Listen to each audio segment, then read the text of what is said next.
this item in the news today, I'll just throw out before I get to the main news. There was a bride in India, I think from Kerala State, but I'm not sure. She just was on her honeymoon, and her husband said, "You can't watch Facebook anymore. I'm going to take that away from you because you're watching it too much." So what does the bride do? She kills herself. No. Yeah. I mean, that's just, she couldn't stand the thought that she couldn't watch Facebook. Well, we're going to tell you about somebody that got hooked up on the internet, and they start doing that asphyxiation stuff, and it's a way of getting a high when they call it autoeroticism, and, well, she died too. But that's here in the United States, and they said, some commentators, that it was a man among boys. Who was the man? Hillary Clinton. And she was debating the other Democratic candidates and apparently just really smoked the scene. That was out in Las Vegas, and we're going to have you a full report on that. That's right. It was the first time the frontrunner Hillary Clinton took the stage with her main opponent, socialist Bernie Sanders. David Brody brings us the story from the scene of that debate in Las Vegas. Going in, odds were on which of Hillary Clinton's challengers might attack the frontrunner, but it was Clinton who mixed it up, accusing her main rival, Bernie Sanders, as being weak on gun control. Senator Sanders did vote 5 times against the Brady bill.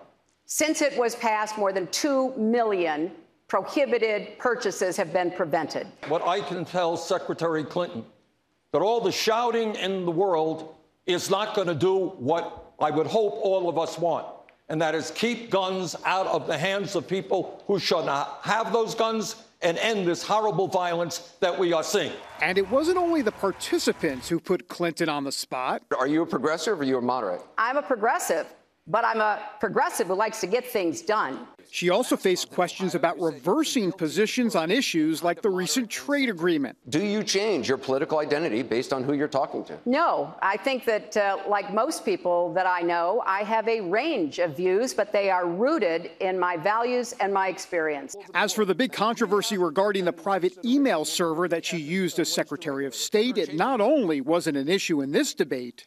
Well, I've taken responsibility for it. I did say it was a mistake.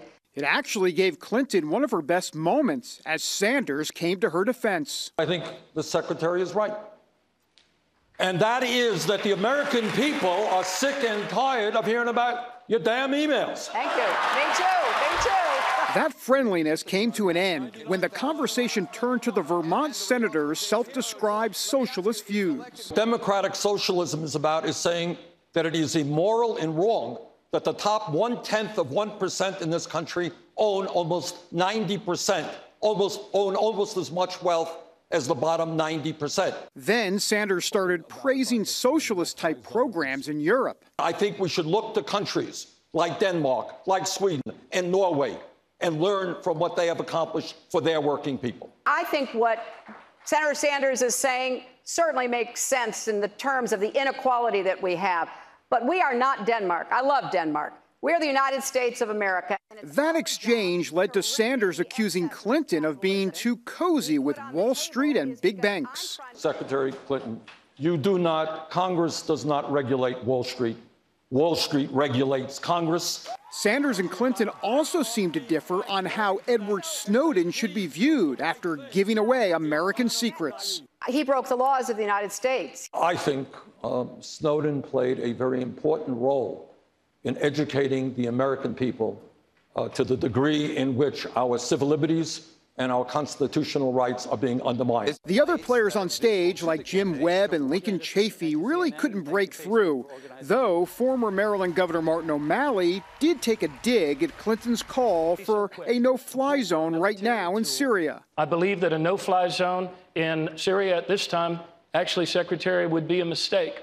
You have to enforce no-fly zones. As the Democrat nomination process continues, you can make the argument that Hillary Clinton's campaign could start resembling the Hoover Dam. The popular landmark behind me has one main purpose, and that is to control flooding. Well, Hillary Clinton's campaign is already taking on water from Bernie Sanders' campaign, and if Vice President Joe Biden gets into the race, well, That's a whole lot of water, a whole lot of potential flooding that she's going to have to contain herself. David Brody, CBN News at the Hoover Dam in Las Vegas, Nevada. Did you watch any of that stuff? I wasn't able to watch it last night. Well, I didn't watch either, but anyhow, it was interesting. I mean, I tell you, Hillary came back strong, and she's the front runner, and that shows why. Well, she held her own amongst the men, as you said earlier. Man among boys. Okay. Well, in other news, Israel's cabinet met today in an emergency session to decide what to do about the recent wave of Palestinian terrorism. But Israel is also facing another type of war, a propaganda war. John Jessup has that story from our CBN News Bureau in Washington. That's right, Pat. Terrorists killed 3 Israelis and wounded 20 during Tuesday's Day of Rage. But Palestinian social media is making it look like the Israelis are the aggressors. Chris Mitchell brings us this report from Jerusalem. And be warned, some of the video you're about to see is graphic. This is what a terror attack looks like, and what Israelis have been facing for weeks. This Palestinian man rammed his car into a bus stop. He got out and hacked 60-year-old Rabbi Krishevsky to death. He then began attacking 78-year-old Haviv Hamim with a meat cleaver. Finally, a nearby security guard stopped him. Despite clear evidence and security camera footage of many of these attacks, Palestinian social media is accusing Israeli police of executing the attackers. Palestinian negotiator Saeb Erekat is also calling on the International Criminal Court to investigate Israel. A case in point, Israeli police confront this Palestinian woman brandishing a knife. When she refuses to surrender the knife, they shoot her in the legs. Yet this picture implies Israeli police shot her for no reason. This picture and others fail to show the attacks themselves, just the aftermath. Michael Widlansky, author of Battle for Our Minds, says disinformation is an old trick. Mahmoud Abbas studied disinformation techniques when he was a student in the Soviet Union at the Patrice Lumumba University of the KGB. He studied this, and it is always to invent an atrocity story. You send out somebody to kill a Jew. He kills a Jew, or 3 Jews, or 5 Jews, and then he gets killed, and then you claim he was murdered by the Israeli police. It's a bunch of baloney. What's driving many of these Palestinians to kill is they say they must protect the Al-Aqsa Mosque on the Temple Mount. But one thing you should know about the Palestinian Arab leadership, they use the same formula every time. When they get into trouble, they say the Jews are coming to attack us. They're coming to attack the Temple Mount. That's what they did in 1921, 1922, 1929, what Arafat did in 2000. Mahmoud Abbas did the same thing this year. They even use the same term, Yihajimu al-Aqsa. They're attacking al-Aqsa. In order to protect the Al-Aqsa Mosque, this imam in Gaza calls on West Bank Palestinians to impose what he calls a curfew of stabbing to keep Israelis terrorized so they'll stay inside. Jerusalem Mayor Nir Barkat says it's this kind of incitement that kills. Those incitements are sending people to kill innocent people. We've just seen in the last few days children, high school children, that are incited, that go and try and terrorize and kill policemen. They don't return home. They themselves get killed. The incitement kills on both sides. Chris Mitchell, CBN News, Jerusalem. And Pat, as we've been reporting, many are concerned this might be a precursor to another intifada. Well, it already is an intifada in a sense. But think of the Israelis. Think of you if you're in downtown Chicago or New York, and every time you get on a bus, there's a danger that somebody sitting next to you will pull out a knife and stab you. I mean, it would be horrible, wouldn't it? And it would mean that you would have to be armed, and then, of course, the police would try to take your gun away from you, your weapon, and leave you defenseless.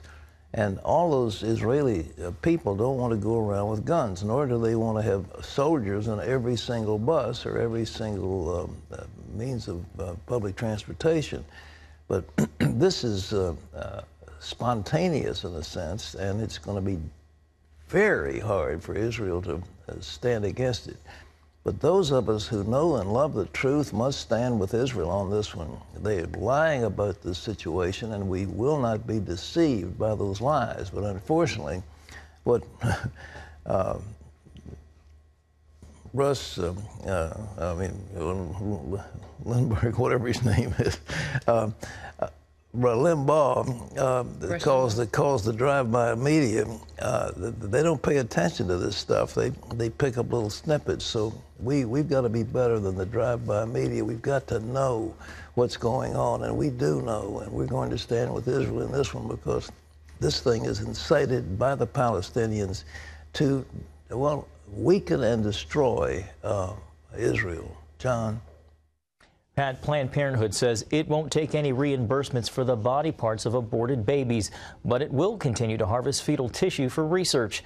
The founder of the group behind the undercover videos exposing the practice calls Planned Parenthood's move, quote, an admission of guilt, while others say it's just a public relations move. Meanwhile, House Republicans will continue their investigation into Planned Parenthood. Caitlin Burke has more. It's Planned Parenthood's latest attempt at damage control. The group's president writing a letter Tuesday to the U.S. Director of the National Institute of Health, announcing Planned Parenthood will no longer accept money for fetal tissue donations. Adding, quote, Planned Parenthood's policies on fetal tissue donation already exceed the legal requirements. Now we're going even further in order to take away any basis for attacking Planned Parenthood to advance an anti-abortion political agenda.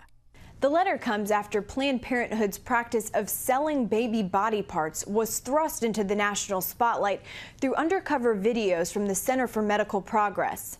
Republicans have launched several investigations into Planned Parenthood, along with an effort to cut the organization's federal funding. Kristen Hawkins from Students for Life says Planned Parenthood has been exposed.